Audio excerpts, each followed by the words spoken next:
Guys, maayong buntag nami diri karon sa last na sanggian or sa cornfield niya. Nandito po kami sa cornfield, nagagather po kami ng mga leftovers.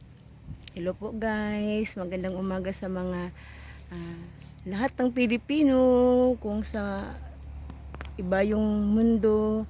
Good evening sa inyo. Kung sa ilang dako pa rin ng mundo, good morning, good afternoon, good noon, and good evening. God bless us all. Ito po yun ito po yung last na nagha-harvest sila. Kami naman ay nanghagdaw sa Bisaya.